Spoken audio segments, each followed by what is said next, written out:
Now for those wondering if there's going to be a 15 Plus, it does now seem the 14 Plus has finally gained some traction and is doing better than the 13 mini. Now I do want to mention that's a pretty low bar because the mini was not a very popular device, and so beating that's pretty easy to be fair, but yes, compared to the mini this time last year, the Plus has 59% higher shipments, and so yeah, that is quite an improvement. But I do want to clarify the 14 Plus is still the worst selling iPhone 14 model because the Pro Max is the highest with a 36% share of panel shipments, then the 14 Pro at 28%, then the regular 14 at 25%, and finally the 14 Plus is 11%. So yeah, it's still trailing behind the other iPhone models, but I guess it's doing well enough where Apple might keep this in the range because ultimately it does help consumers upsell themselves to the Pros, and that's what Apple wants. Though I'm still kind of hoping that because overall the 14 Plus has not performed that well,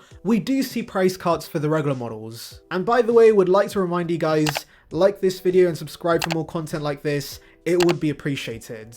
Anyways, let's now delve into your comments. So Astral Police says, I for one am stoked for an action button if we can program it to do whatever we want. And yes, I'm also pretty stoked about this action button because I leave my device on mute 24/7, so the mute switch does nothing on my phone. I will easily take an action button I can program to open the camera or Spotify any day. That would change my day-to-day usage of the device in a good way. So one CTF178 says, the iPhone 14 Plus is a great device, but it's just too expensive, and considering the 14 Pro Max is only $200 more, or of course the 13 Pro Max is around the same price, it makes it a tough sell. And yes, I completely agree with this. It's pretty much as good as regular iPhones get, but of course no one can justify buying this when it's $900, and so I'm hoping the 15 Plus does get a price cut. However, you could argue this was Apple's plan because they want you to buy the Pro Max since those have the higher margins. And yeah, L also says what I just mentioned. He says it does what it's supposed to do, pushing people to get the more expensive Pros, making Apple more money. So yeah, I guess the 14 Plus is not a flop in that it does get more consumers to consider the Pro models, but I still think Apple needs to shift more Plus models to justify keeping it in the range because the Mini was only around for 2 generations before being discontinued, and so I'm sure the same applies to the Plus. And actually, if I'm being honest guys, I'm hoping the Plus once again does have a flop year in terms of sales because I kinda want Apple to go back to one regular iPhone like we had with the XR and the 11 because 3 iPhone models is more than enough, and that strategy was working for them because the 11 and 10 are very popular devices, and even today the regular size sells in way bigger numbers than the equivalent Plus/mini size. And so yes, Apple, go back to having one regular size at around $700, and that would be fine for most consumers. So Jen says it's a flop because it has a notch,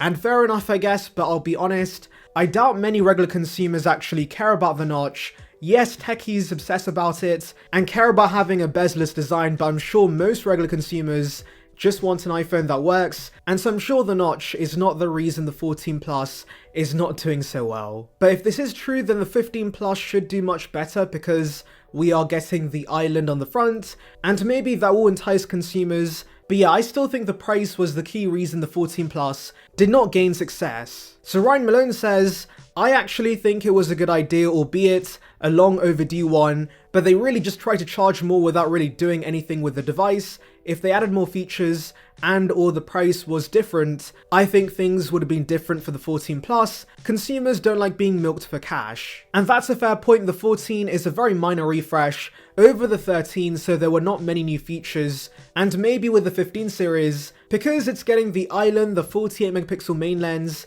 better colors, possibly better battery life, and the Type-C port, it's going to be a more enticing upgrade. Also, another factor that hurt the Plus is the fact it launched a bit later compared to the other iPhone 14 models, and so I'm sure many consumers who might have been considering the Plus at launch got the regular 14 or the Pros instead.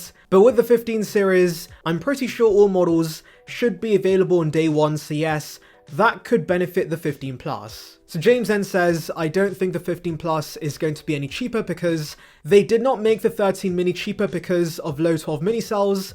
Bring back the mini. And yeah, that's a fair point. generally Apple does not give us price cuts, and so I think there are still high chances prices stay the same for the regular 15s, but I'm still kind of praying for price cuts because Apple wants more consumers to use iPhones, especially in developing countries that have huge growth, like India for example, and so low prices in those markets are pretty crucial for them to increase sales. And do remember, they don't have to rely on hardware profits, they can make the money back through services, since that's going to be recurring revenue. So even if they sell the 15 Plus for $100 less, the average iPhone consumer is going to probably use that for 5 years and subscribe to iCloud, Apple Music, Apple TV Plus, etc., which of course is going to generate Apple way more cash. So Nick Jr. says, I think it was a bad idea, especially after killing off the iPhone mini due to low sales. And yeah, I think Apple should just quit giving us an additional size for the regular model because it does not work. And if I think about it, most regular consumers just wanting the latest iPhone just get the base version and are not too fussed about other sizes. And so yeah, for the concept of a regular device, I think having one size makes the most sense. So Xander says, I will definitely get an iPhone 15 Pro Max, but if the iPhone 16 Ultra interests me next year, I may just trade in my 15 for it. And fair enough. In fact, if you're willing to go through the hassle, it's actually not very expensive to upgrade on a yearly basis. I've actually been doing this for a while, and what I usually do is sell the current iPhone I have around mid-August, just before the resale value tanks. And so when the new iPhone launches, it's only $100 to $150 to upgrade.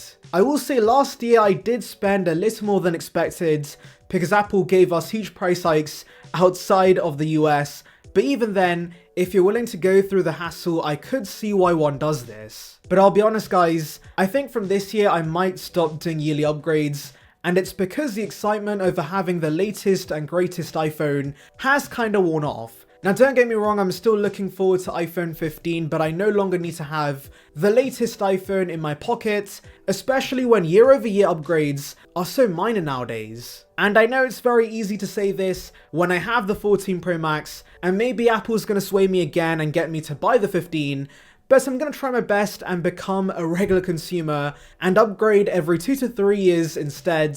That's basically what I do with every other product in the Apple ecosystem, so I might as well do the same for the iPhone. Anyways, tell me your thoughts regarding these reports in the comments. Anyways, thank you for watching guys, make sure to like and subscribe for the latest Apple news and rumours, and on that note, I'll see you guys in the next one.